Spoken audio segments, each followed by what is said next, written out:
Thank you for being here, Teresa. Thank you for having me. You're welcome. So you were heavily involved with processing PPP loans during the pandemic. Yes. Could you tell us a little bit about the role that Valley Partners played, and we'll just start there. Absolutely. Yeah. The first round of PPP, the clients had to go to their bank if they had a bank first. So we kind of Sure. only helped those that didn't have a bank. The second round, which is what happened in 2021, they could come directly to us first. To give you an example, if you go to a bank, you're one of how many thousands of clients that they're working with. Right. So they didn't have time to help those mom and pop shops that weren't so technologically savvy or weren't sure what they were doing. Us being a small economic development agency, we were able to hold their hands a little bit more. So we did end up processing 748 PPP loans, nearly $35 million. That's more loans and grants we've ever done in 1 year. Was that for both rounds? No, that was just the second round. Just the second round? Yeah, just the second round. We Okay. did 120 the first round. Okay, wow. The second round we did 750. I think we ended up with 912 loans closed, loans and grants for the full year of 2021, which is more in 1 year we've ever seen. Right. We were working nonstop, all day, all night. And the PPPs were only January through May. So you're Right. talking 4 months, we did 750 loans. So it was... That's no small feat. You're talking about almost 1,000 businesses that maybe stayed afloat because of your help. Absolutely, yes. Yeah. Yes, and we're a small office of 8, and there were Right. 4 of us processing the PPPs. That was Okay. it. So 4 people processed that many loans. It was hard keeping our head above water, Right. but we managed. Uh-huh. But it was an amazing time, and out of that we were able to create a lot of revenue for our organization, which is something we haven't seen very recently in the past either. Our next goal for this year and next year are to utilize the money that we made to create another revolving loan fund so that we can continue to help these small businesses. Usually we can use our dollars as a match for a grant or an award Right. from, let's say, the EDA or USDA. So we're going to certainly utilize those funds to put right back into the community to create another loan program to help those businesses that need it. We'll talk a little bit about what your typical borrower looks like, because it's not, I guess, a traditional borrower. You're loaning to people who maybe for some reason or another might have difficulty getting a normal commercial loan. Right. Right. But We they're do- still worthy businesses, still worthy endeavors. Absolutely, Yeah. absolutely. We do have some typical clients where we come in to partner with a bank on maybe a larger SBA 504 deal where the bank will do 50%, we'll do 40%, and the client will do 10%. But our pride and joy are the smaller loan programs, which is what you're referring to. That typical borrower, somebody who's declined by a bank, or let's say they have a lower credit score for some health or medical reason, things like that. We can take character into account a little bit more than the banks can due to regulations. And so our client can be someone who, if it's somebody that's starting up, and let's say the bank says, well, that's a little risky industry right now, we're not sure we can do that, we can still look at that, we can take that into account.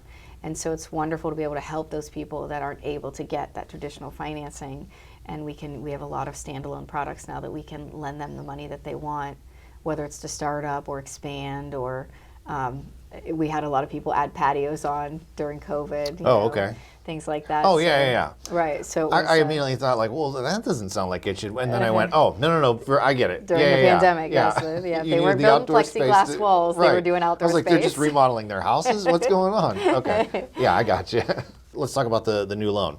So any idea when you're going to get that up and running? And is it going to have a specific focus, or is it just going to be for your typical clients? I am not sure when it will be up and running, Okay. but it will be similar to our existing loan programs, Sure. where it's we're usually in this area, Mahoning, Trumbull, Columbiana County.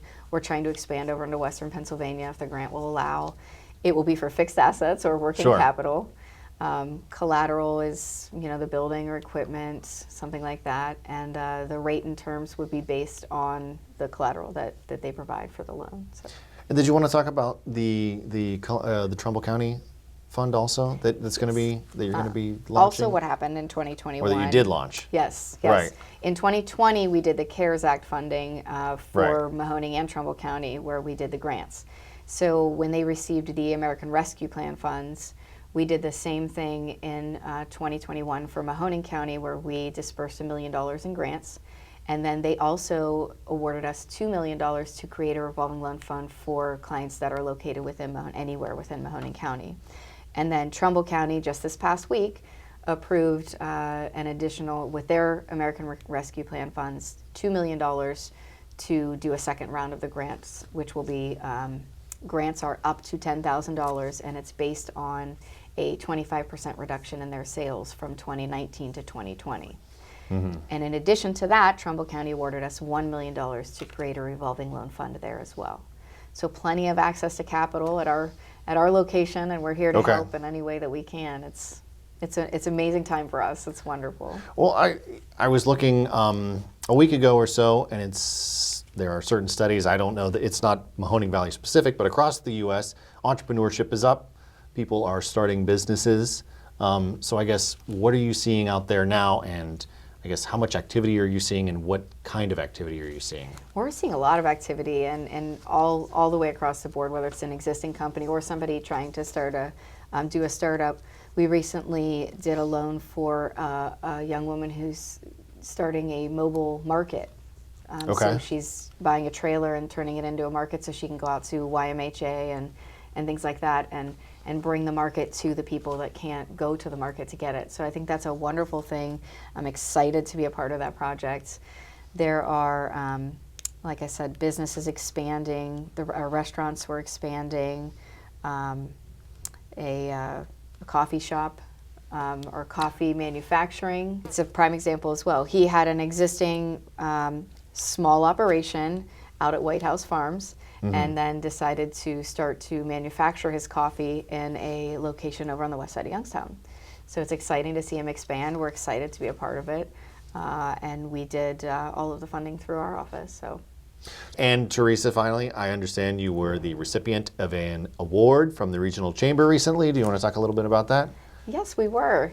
The Small Business Advocate of the Year Award is what we received from them. So you do this much work, $35 million in PPP loans. Right. We did, I believe, around $14-15 million in our regular loan programs, and then we administered the grant program for Mahoning County. So $50 million lent out, 900 loans or grants. Overall total projects injected into the community was $66.9 million. So to receive recognition from the Chamber was absolutely wonderful, and it was well deserved. And although we aren't a family by blood, we are a very tight-knit family in our office. And we love what we do, and it shows in how we do it. And I couldn't be more proud. It was wonderful. Congratulations. Thank you. I did notice that, though, when I was going through. I was like, well, they're not a family-owned business. Right? Yeah. But still. We helped a lot of family-owned businesses. How many? Yes, exactly. Yes. How many family-owned businesses did you help save? So that was great. It was. It was a wonderful blessing, and we're all very thankful. We were all grinning from ear to ear all night long. I think it's something small to some people. It felt really good to be recognized for what we did. Like I said, long nights, weekends. Right. We worked a lot during PPP. A lot of caffeine. Yes. Is it like your first award since becoming executive director? It is, yes. Oh, okay. Yes, there's that too. There you go. Awesome. 717 Credit Union. Business services designed to meet your daily needs. Commercial loans, business deposits, merchant and payroll services. 717 Credit Union. It's knowing you were treated right every time.